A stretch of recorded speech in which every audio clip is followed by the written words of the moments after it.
नमस्कार। देखिए हम लोग यहाँ पर अपने हाइट एंड डिस्टेंस के क्वेश्चन को सॉल्व कर रहे हैं और आज का जो हमारा क्वेश्चन है नेक्स्ट क्वेश्चन वो आपकी स्क्रीन पर है कि a vertical tower stands on a horizontal plane. मतलब आपके पास एक टावर है जो कि वर्टिकल की पोजीशन में है। आपको पता भी होता है कि टावर जो होता है वो इस तरीके से ही खड़ा होता है, तो उसको हम लोग वर्टिकल कहते हैं। तो a vertical tower stands on a horizontal plane. आपका एक वर्टिकल टावर एक हॉरिजॉन्टल प्लेन पर, एक जमीन पर खड़ा हुआ है and is surmounted by a vertical flag staff. और वो सरमाउंट है, सरमाउंट का मतलब होता है ऊपर से घिरा हुआ है। जैसे आप लोगों ने देखा होगा कि जैसे मंदिर या मस्जिद में या फिर गुरुद्वारे में कहीं पर भी जो मंदिर की छत होती है या उसकी जो मस्जिद की छत होती है उसके ऊपर ऐसे गुंबद सा बना दिया जाता है। जो जो भी इसको हम लोग कहते हैं, हमारे यहाँ पता नहीं क्या कहते हैं। तो उसको वो जो गुंबद सा बना हुआ उसको कहते हैं सरमाउंट है। ये सरमाउंट है, ये घिरा हुआ है।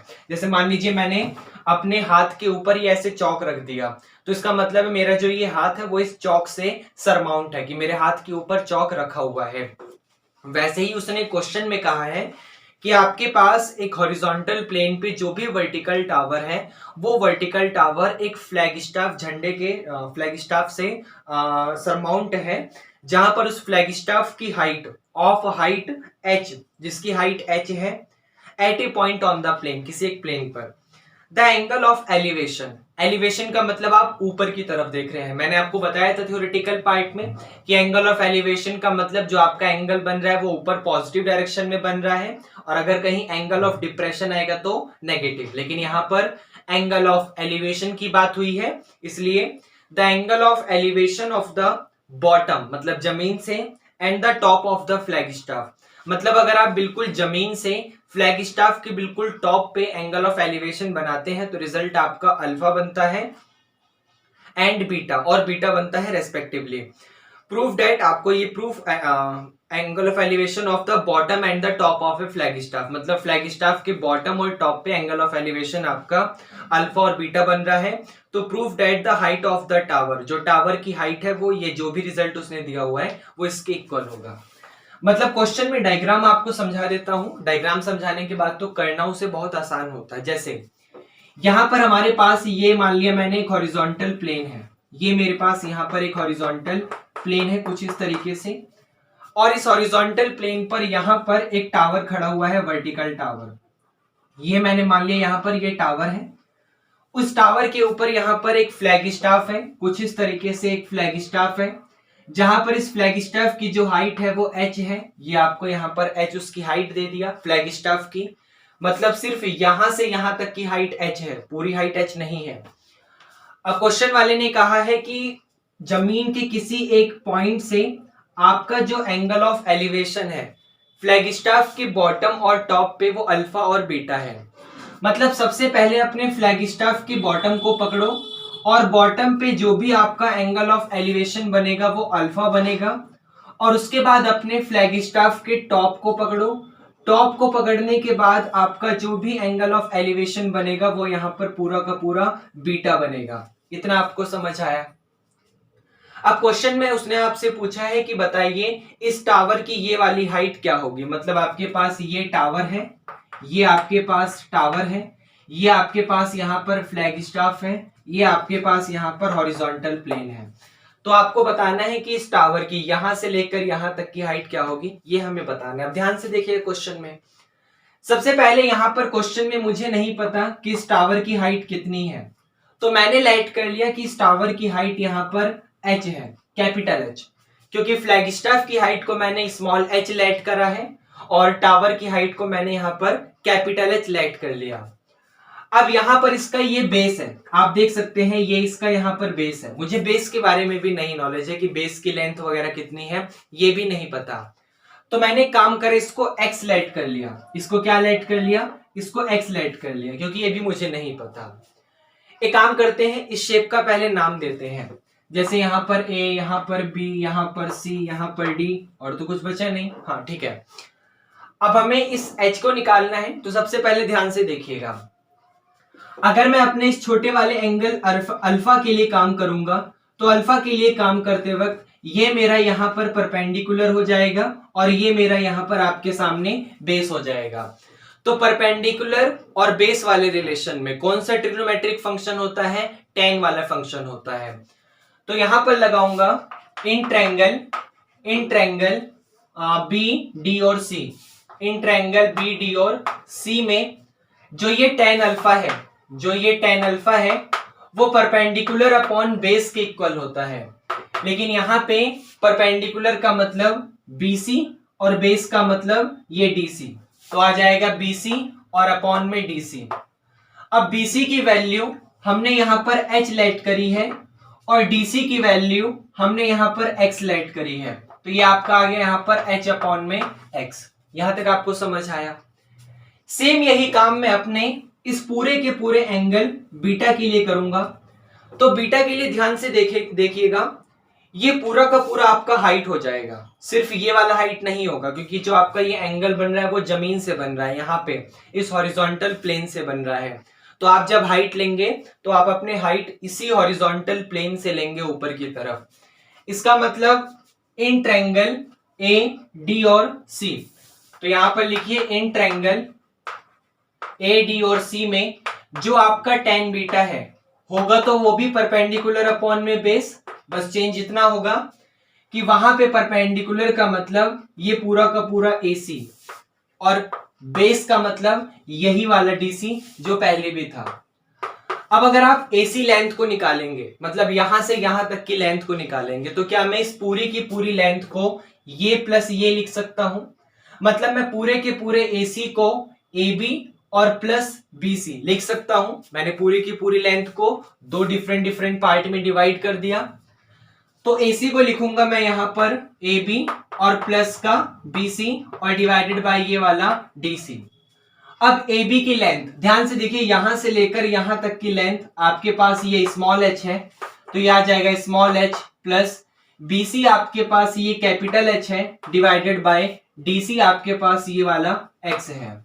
तो ये आपके पास फर्स्ट इक्वेशन आ गई, ये आपके पास यहां पर सेकंड इक्वेशन आ गई। अब ध्यान से देखिएगा, क्वेश्चन में आपको जो भी प्रूफ करना है, मैं एक बार जो प्रूफ करना है उसकी क्लिप दोबारा लगा रहा हूं। क्वेश्चन में ध्यान से देखिए, आपको यहां पर जो भी प्रूफ करना है उसमें H है लिखा हुआ है, tan अल्फा है अपॉन में tan beta minus tan alpha है। मतलब ये जो हाइट ऑफ टावर है इस H को निकालना है, तो उसके लिए काम करिए आप लोग। यहां पर H को निकालने के लिए, मतलब इस H को निकालने के लिए ये H हमें निकालना है, और जो प्रूफ करना है उसमें एक छोटी सी बात देखो, X कहीं पर भी नहीं आ रहा, X नहीं आ रहा। तो एक हम काम करते हैं, इस फर्स्ट को सेकंड से डिवाइड कर देते हैं, या सेकंड को फर्स्ट से डिवाइड कर दो, कैसे भी कर दो, एक ही बात है। मैंने क्या करा, यहां पे डिवाइड कर दिया इक्वेशन नंबर सेकंड को बाय इक्वेशन नंबर फर्स्ट से। इसका मतलब ये हो जाएगा tan बीटा और अपॉन में ये हो जाएगा आपके पास tan अल्फा, क्योंकि सेकंड को डिवाइड करा फर्स्ट से, तो यहां पर भी सेकंड को डिवाइड करा फर्स्ट से। मतलब ये वाला small h plus capital H divided by x upon में कंप्लीट में ये वाला capital H divided by x। आपका x से x कैंसिल हो गया, तो क्या बचा, small h plus capital H divided by capital H। अब एक काम करो, इसमें क्रॉस मल्टीप्लाई कर दो ताकि अपने कैपिटल H की वैल्यू को सॉल्व कर सको। तो कैपिटल H की मल्टीप्लाई tan बीटा में होगी, तो आपके पास आ गया capital H tan beta is equal to small h plus capital H की मल्टीप्लाई tan अल्फा में होगी, तो small h plus capital H की मल्टीप्लाई tan अल्फा में कर दो। अब tan अल्फा की मल्टीप्लाई इन दोनों में करोगे तो आपके पास आ जाएगा कैपिटल में H, यहां पर tan beta is equal to small h की मल्टीप्लाई tan अल्फा में, तो स्मॉल h के साथ tan alpha plus tan alpha की मल्टीप्लाई कैपिटल H में, तो कैपिटल H के साथ tan अल्फा। यहां तक समझ आया? अब हमें इस कैपिटल H की वैल्यू फाइंड करनी है, तो इसको एक तरफ लो, बाकी सबको एक तरफ ले जाओ। तो ये प्लस का H tan अल्फा इस तरफ आके माइनस हो गया, तो यहां पे करते हैं, ये हो जाएगा आपका कैपिटल H के साथ tan बीटा और फिर माइनस का ये वाला आपके पास हो जाएगा कैपिटल H के साथ tan अल्फा और ये वाला आपके पास स्मॉल h के साथ tan अल्फा। तो यहां पर स्मॉल h के साथ tan अल्फा। अब यहां से कैपिटल एच को कॉमन ले लो, तो कैपिटल एच को कॉमन लोगे तो आपका हो जाएगा tan बीटा माइनस का tan alpha is equal to ये वाला स्मॉल एच के साथ tan अल्फा। अब ये मल्टीप्लाई में है, उधर डिवाइड में ले जाओ, तो capital H is equal to ये आ गया आपके पास small H tan alpha upon में ये वाला आपके पास tan बीटा माइनस का tan अल्फा। क्या ये आपको समझ आया? यही आपको प्रूफ करना था।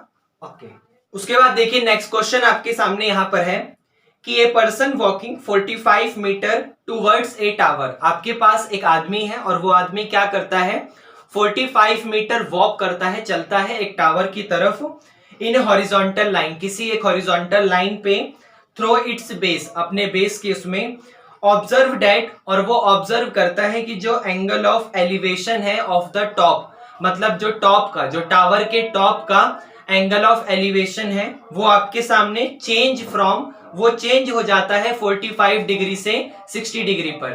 मतलब पहले 45 डिग्री आपके पास एंगल ऑफ एलिवेशन था टॉप ऑफ द टावर का, लेकिन जब वो 45 मीटर चलता है तो वो एंगल ऑफ एलिवेशन उस टावर के टॉप का 60 डिग्री हो जाता है। तो find the height of the tower, तो आपको बताना है कि टावर की हाइट क्या होगी। अब क्वेश्चन को पहले डायग्राम समझिएगा बहुत ध्यान से।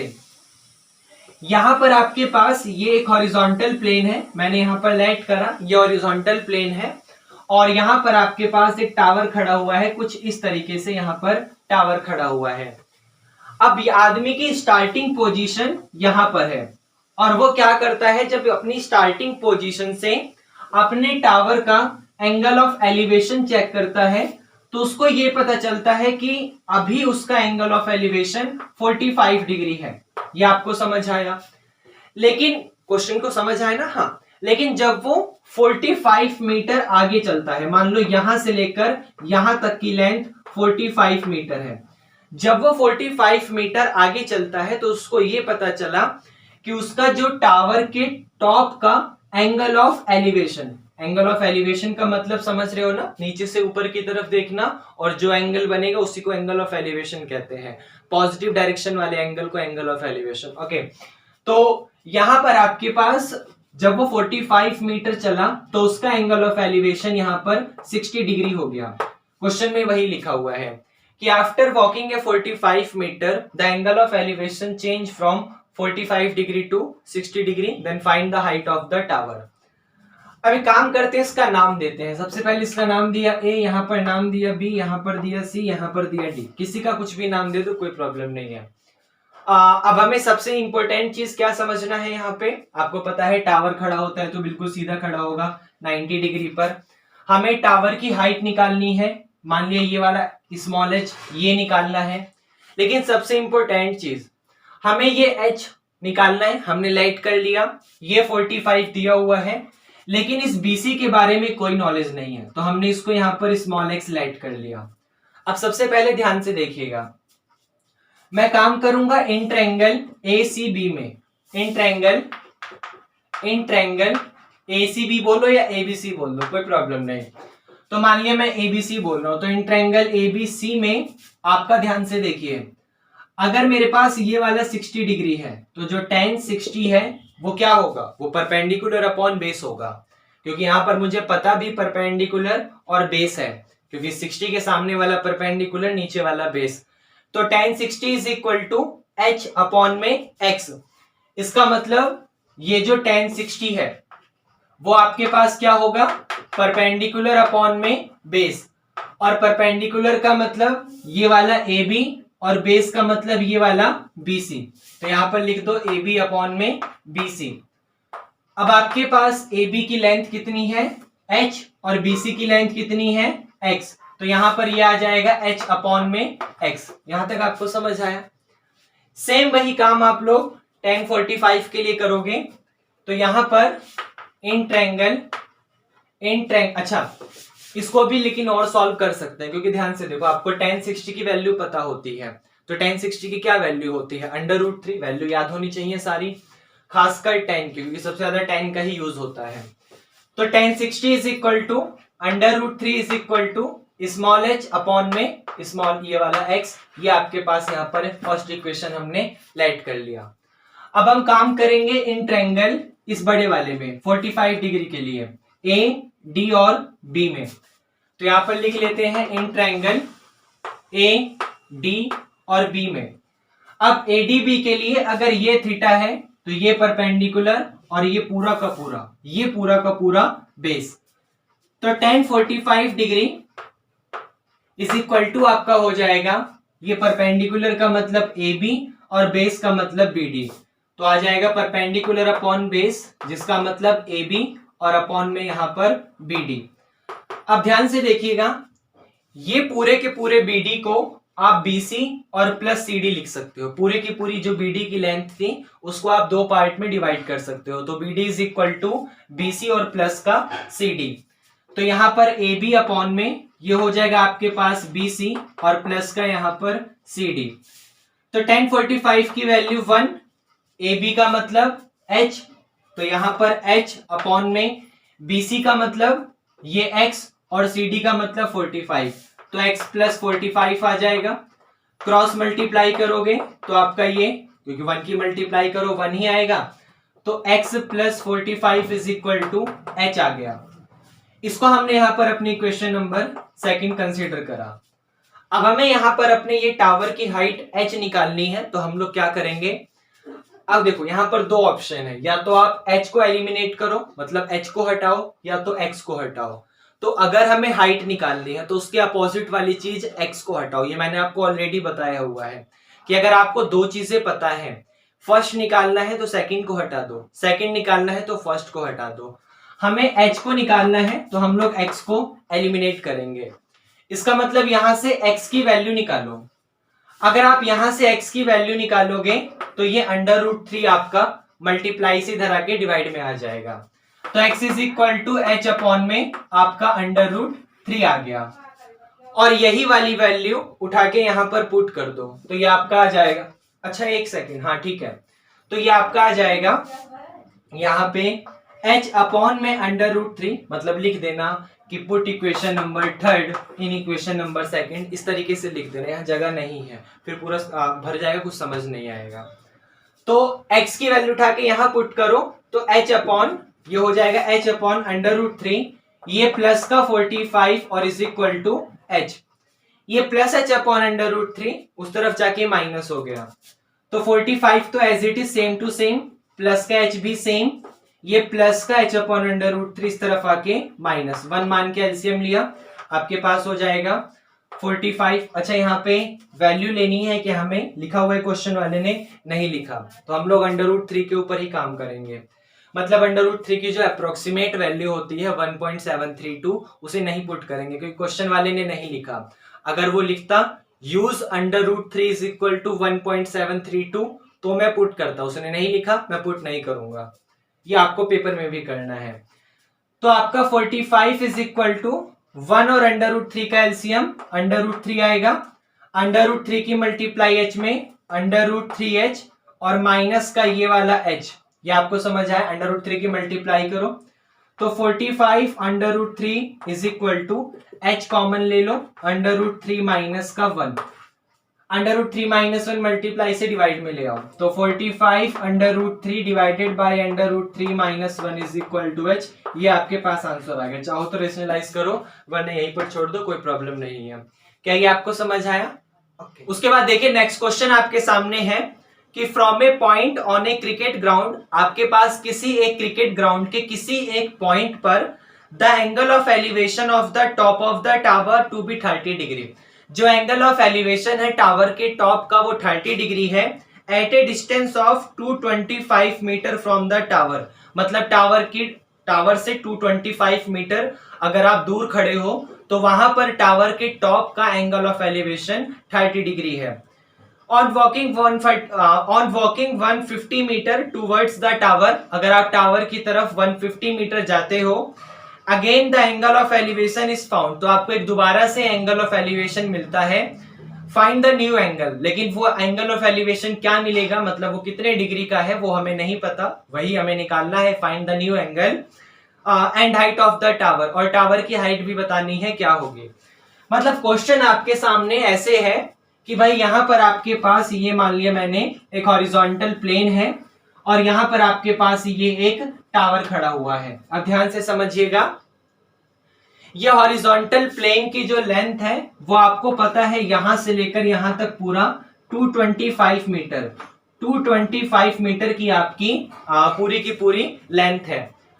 क्वेश्चन वाले ने कहा है कि angle of elevation of the top of the tower is found to be 30 degree. मतलब ग्राउंड के किसी एक पॉइंट पर अगर आप खड़े होके टावर के टॉप पे कुछ इस तरीके से देखते हो तो आपको एंगल ऑफ एलिवेशन 30 डिग्री का मिलेगा। उसके बाद अगर आप कितने मीटर आगे जाते हो, on walking 150 meter towards the tower, मतलब यहां से 150 मीटर अगर आप टावर की तरफ जाते हो तो आपके पास एक नया एंगल ऑफ एलिवेशन बनेगा। हमें बताना है कि ये नया एंगल ऑफ एलिवेशन क्या होगा, मतलब थीटा हमें ये बताना है, और ये टावर की हाइट भी हमें यहाँ पर बतानी है। अब एक छोटी सी सेकंड क्लास की बात, भाई अगर ये पूरा का पूरा 25 है, 225 है, और ये छोटा सा 150 है, तो ये कितना होगा? पूरे के पूरे में से ये माइनस कर दो, वो वाला आ जाएगा। तो 225 में से 150 माइनस करोगे तो आपका 50 और 25 75।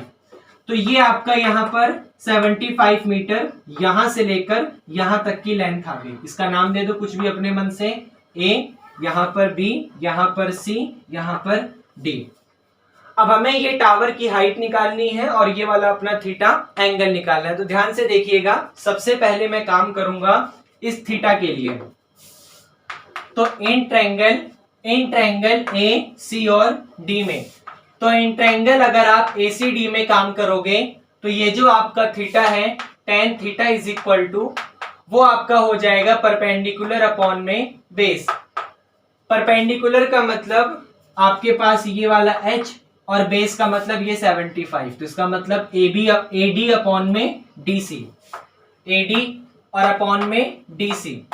एडी का मतलब ये वाला h और डीसी का मतलब ये वाला 75। इतना आपको समझ आया? और कुछ कर नहीं सकते, तो यही हमारा यहाँ पर फर्स्ट इक्वेशन आ गया। उसके बाद यहाँ पर इसमें देखिएगा 30 डिग्री वाले में, तो ये जो आपका tan 30 है, अगर आप इस, क्योंकि फिर से आपको परपेंडिकुलर और बेस पता है तो फिर से tan चलेगा, तो ये जो आपका यहाँ पर tan 30 है इसमें काम करेंगे तो क्या नाम मिलेगा इसका? a, यहाँ पर b और यहाँ पर d। एक बार छोटे में, एक बार पूरे के पूरे बड़े में।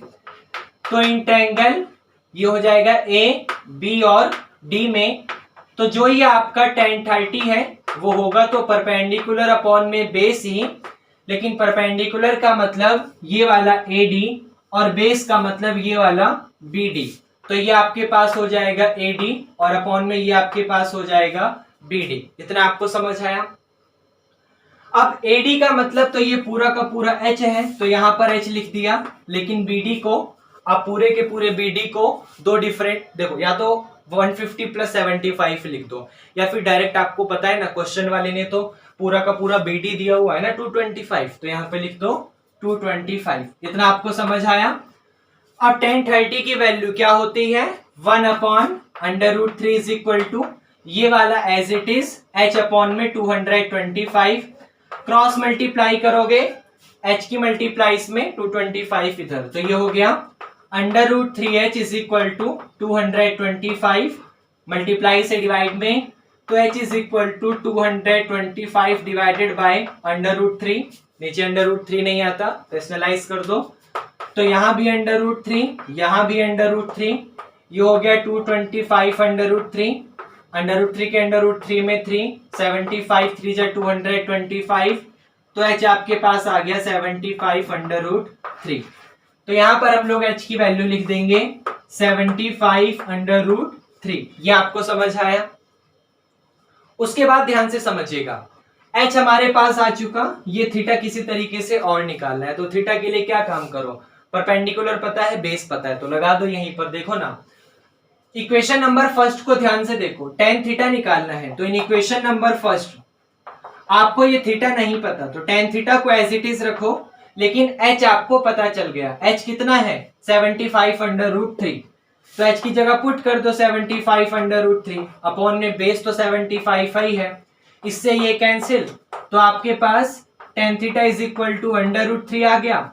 अब tan थीटा अंडर रूट 3 कहाँ देता है, तो tan थीटा अंडर रूट 3 आपको यहाँ पर 60 डिग्री पर देता है और यही आपका आंसर है। क्या ये आपको समझ आया?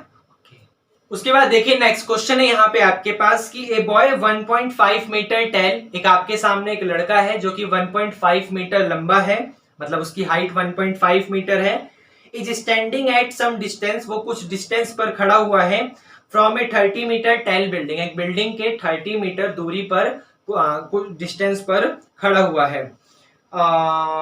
30 नहीं क्वेश्चन इस तरीके से नहीं है। क्वेश्चन है कि एक लड़का है बॉय 1.5 मीटर का और वो खड़ा हुआ है एट सम डिस्टेंस, कुछ डिस्टेंस पर खड़ा हुआ है, from a 30 meter tall building, tall का मतलब तो लंबा होता है ना, टॉल, हाँ ठीक है। तो बिल्डिंग की हाइट आपको 30 मीटर दी हुई है और एक लड़का बिल्डिंग से कुछ दूरी पर खड़ा हुआ है, वो डिस्टेंस हमें नहीं पता। The angle of elevation from his eyes, उसकी आंखों से जो एंगल ऑफ एलिवेशन बनता है to the top of the building, building के टॉप पे वो increases from 30 degree to 60 degree, वो एंगल ऑफ एलिवेशन 30 से 60 में बढ़ जाता है, मतलब बदल गया, चेंज हो गया, बढ़ गया। As he walk toward the building, जब वो बिल्डिंग की तरफ वॉक करता है, find the distance he walk toward the building, तो बताइए कि वो बिल्डिंग की तरफ कितना आगे गया। मतलब क्वेश्चन उसने कुछ अजीब सा दिया हुआ है लेकिन मुझे समझ आ गया। ध्यान से देखिएगा, क्वेश्चन आपके पास यहाँ पर ये है कि ये लड़का है, ये यहाँ पर एक लड़का है, ये यहाँ पर ये एक लड़का है, ये उसके सर के सामने से हॉरिजॉन्टल लाइन, सर का मतलब आंख लेते हैं हमेशा, सर नहीं लेते, आंख लेते हैं, तो आंख के सामने से हॉरिजॉन्टल लाइन और ये उसके पैर के सामने से हॉरिजॉन्टल लाइन। अब क्वेश्चन ध्यान से देखिए, यहां पर ये वाली हाइट आपको पता है 1.5 मीटर, ये क्वेश्चन वाले ने आपको दिया हुआ है, और बिल्डिंग की हाइट पता है, बिल्डिंग, अब देखो एक छोटी सी बात, आपके पास ये भी हॉरिजॉन्टल लाइन है, ये भी हॉरिजॉन्टल लाइन है, लेकिन यहां से बिल्डिंग मत बना देना, बिल्डिंग आप हमेशा यहां नीचे से ही बनाओगे, क्योंकि बिल्डिंग हमेशा जमीन पर खड़ी होती है, कभी भी आंखों के सामने बिल्डिंग खड़ी नहीं होती। मतलब ऐसे नहीं है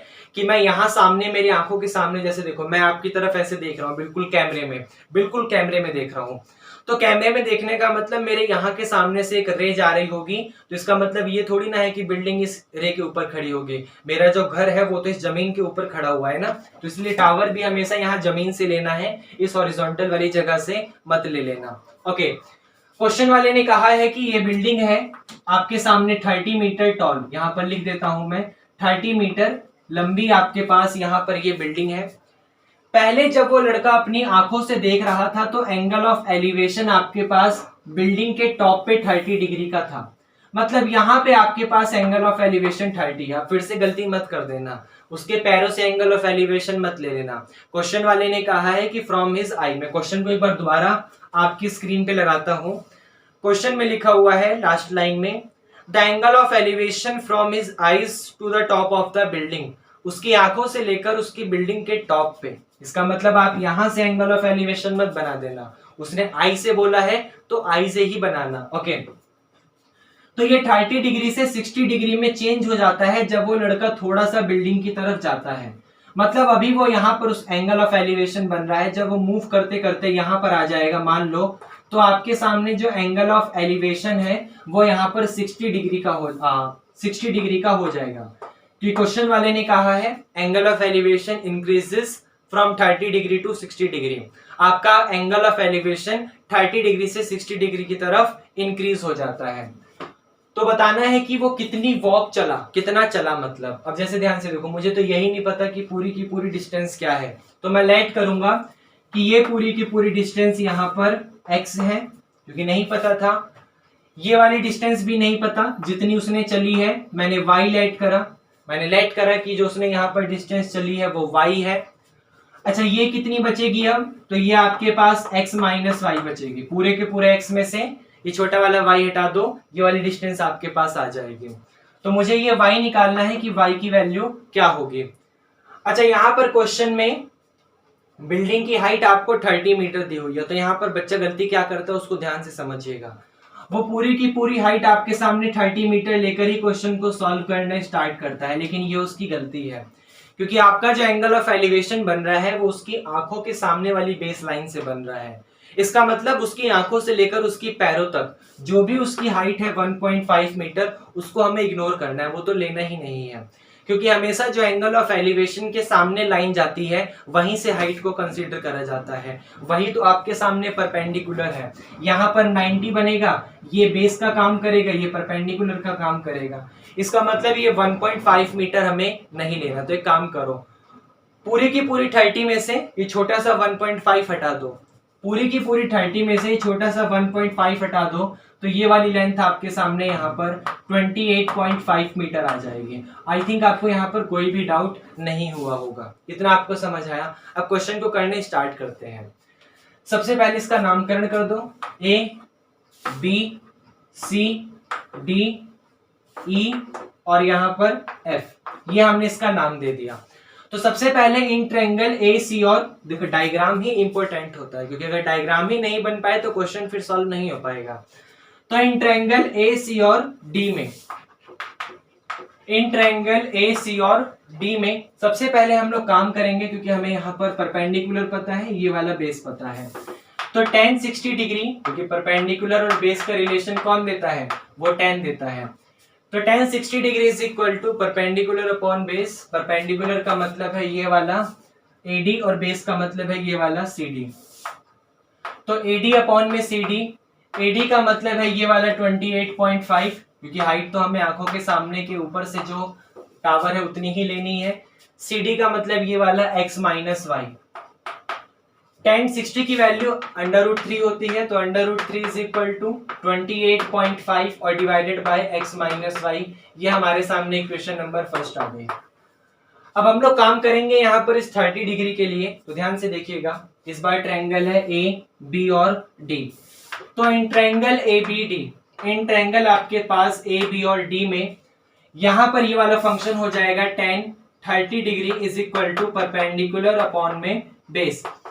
परपेंडिकुलर का मतलब ये वाला 28.5 और बेस का मतलब देखो, अब 30 के लिए काम कर रहे हो तो 30 का मतलब ये पूरी की पूरी लेंथ लेनी है, तो उसके हिसाब से आपका बेस भी ये पूरा का पूरा x हो जाएगा। ये गलती मत कर देना, यहाँ पे जो छोटा सा ये y लेकर गलती मत कर देना, क्योंकि 30 डिग्री कहाँ से एंगल बन रहा है, बेस लाइन 30 डिग्री के हिसाब से कौन सी है, ये छोटी सी नहीं है, ये पूरी की पूरी बेस लाइन है। ये आपको समझ आया।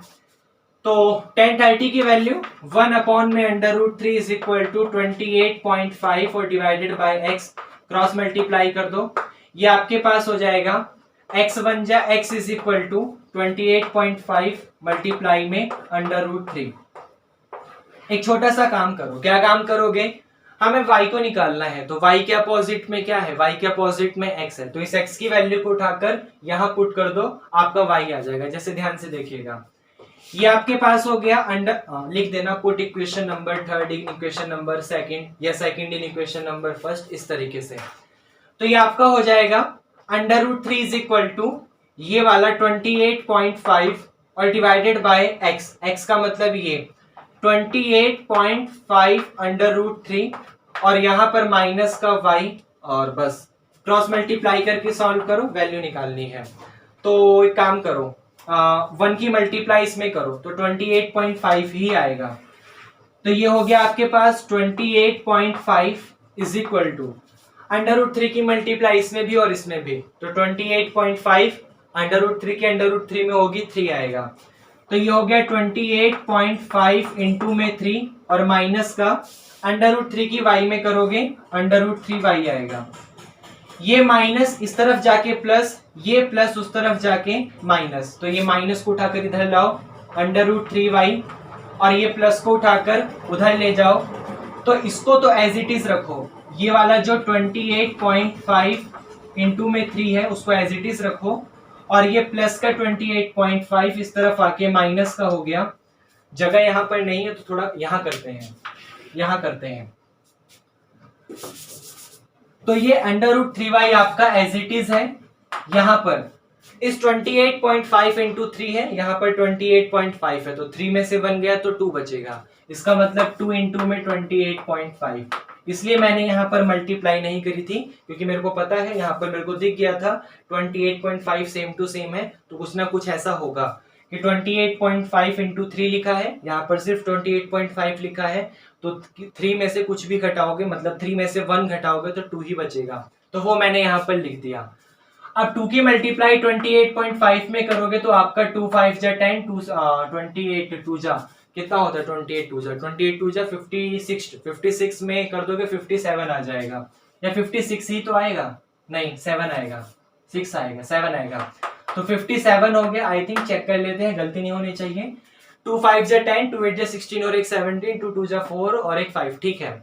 √3 मल्टीप्लाई से डिवाइड में लाओ तो y is equal to 57 upon में √3, नीचे अंडर नहीं आता, रेशनलाइज कर दो तो y इज इक्वल टू 57 √3 के √3 में करोगे 3 आएगा, 19 3 जा 57, तो y इज इक्वल टू 19 √3। आपके सामने वैल्यू आ गया कि इतना वो यहाँ से आदमी चला था, तभी आपके पास जो एंगल ऑफ एलिवेशन है वो 30 से 60 डिग्री पे चेंज हुआ। क्या ये आपको समझ आया? ओके।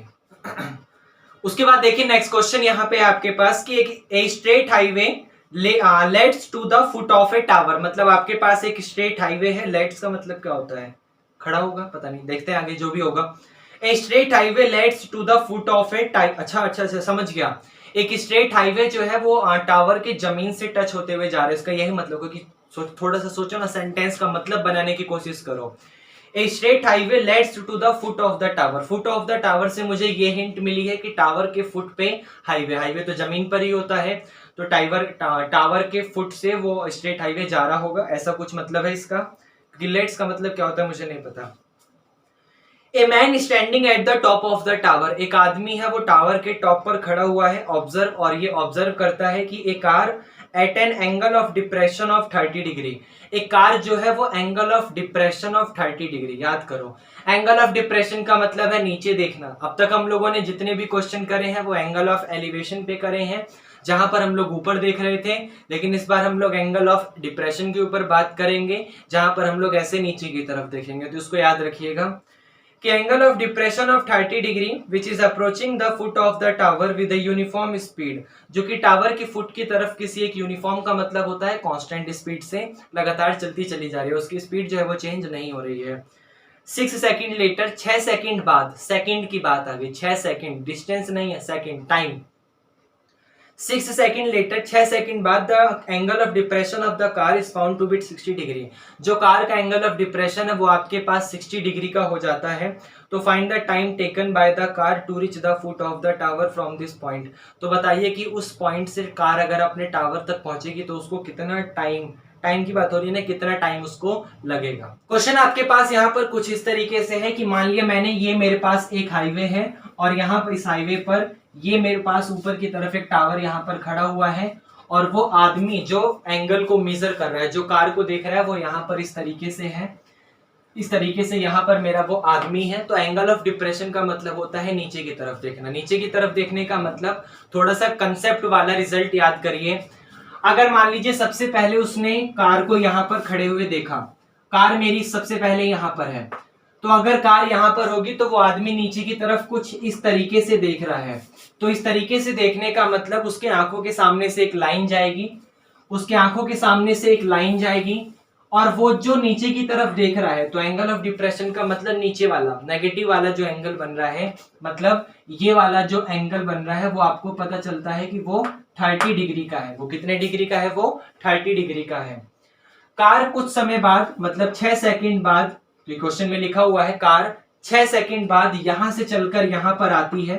ये 6 सेकंड आपके पास टाइम है, इसको 65 मत समझिएगा, ये 6 सेकंड है, ये 6 सेकंड है।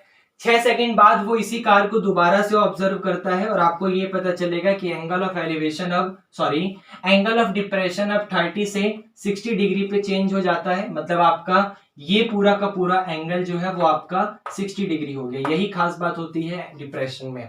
आपके सामने आंखों से लाइन निकलती है, लाइन निकलने के बाद जो ये नेगेटिव वाला एंगल बनता है नीचे वाला, उसी को डिप्रेशन उसी को हम लोग यहाँ पर डिप्रेशन वाला कहते हैं।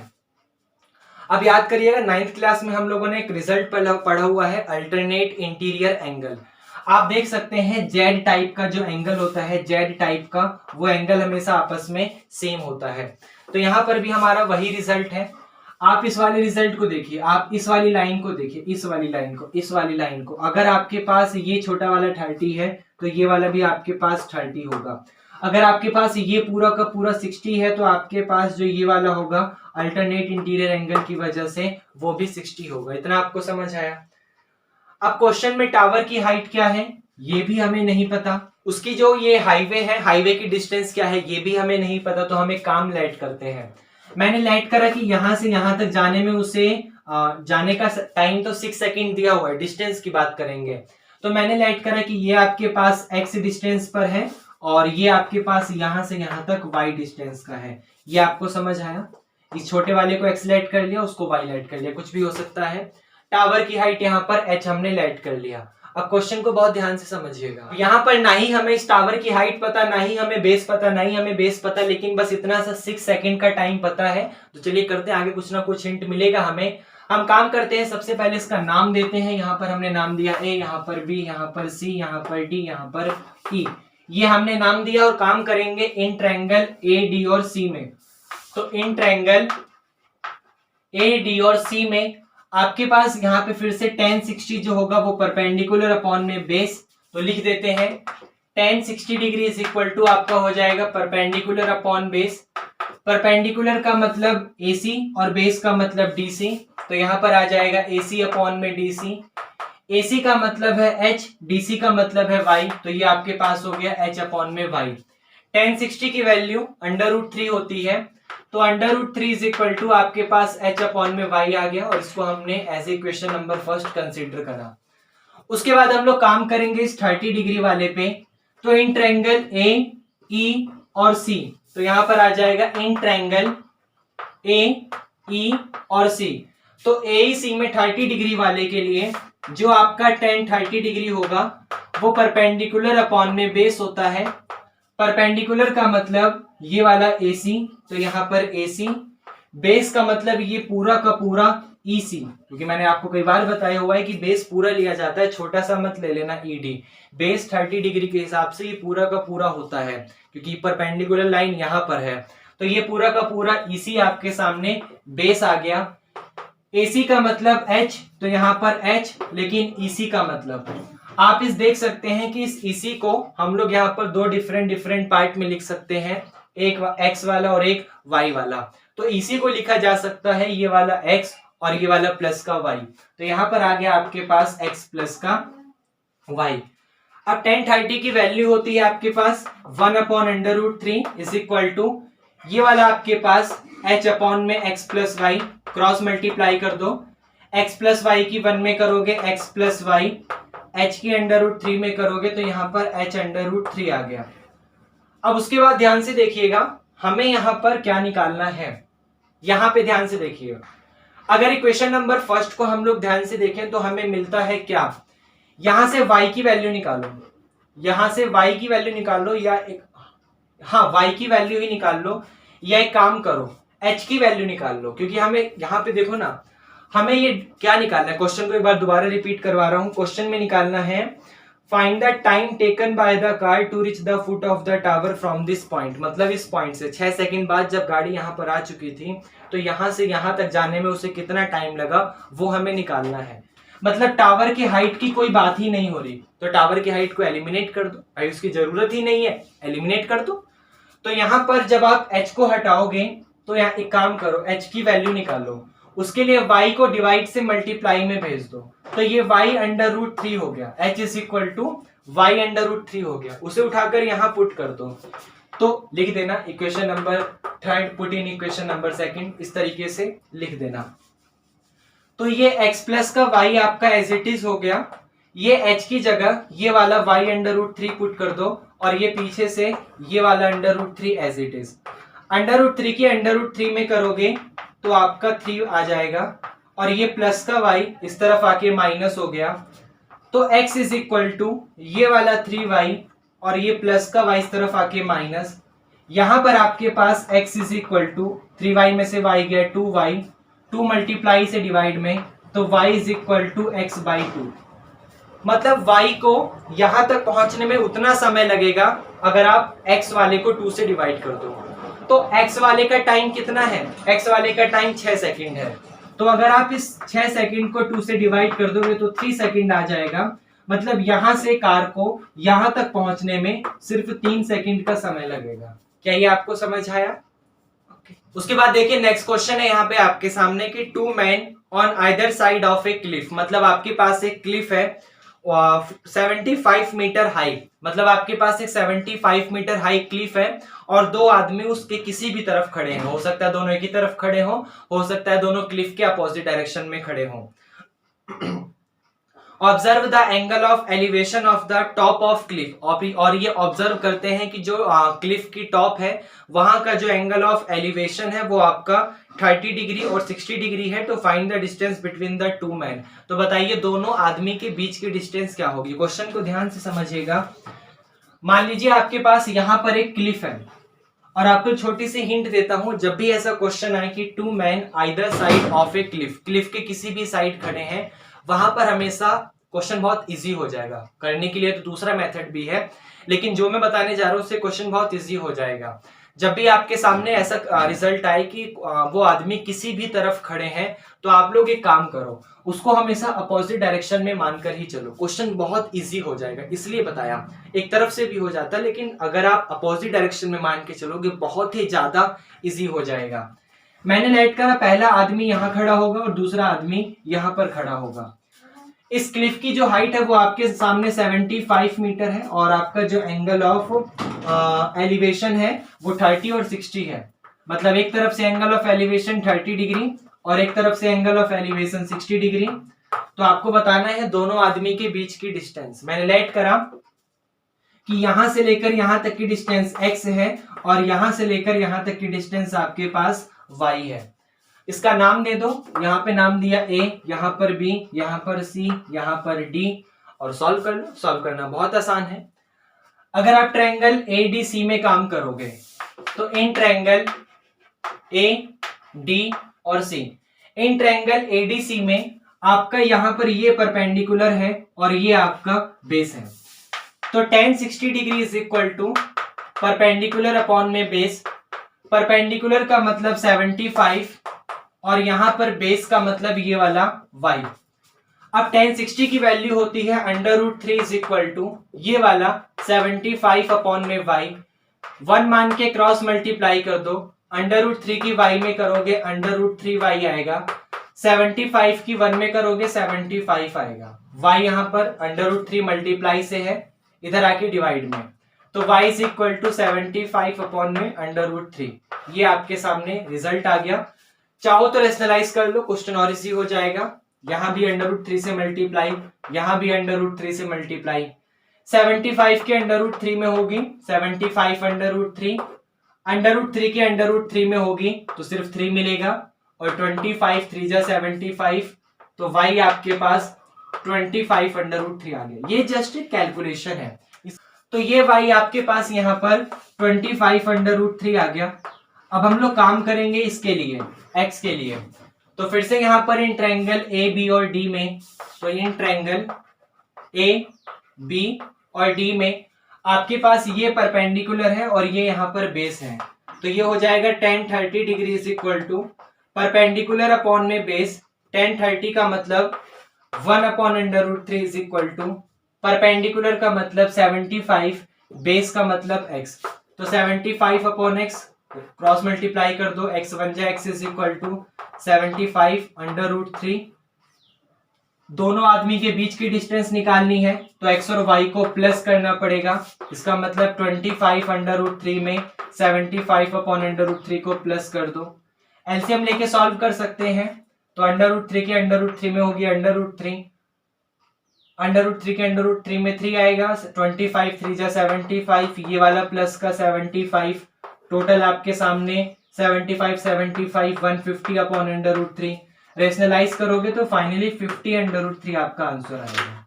तो 50 √3 वो है जो दोनों आदमी के बीच की डिस्टेंस है। क्या ये आपको समझ आया?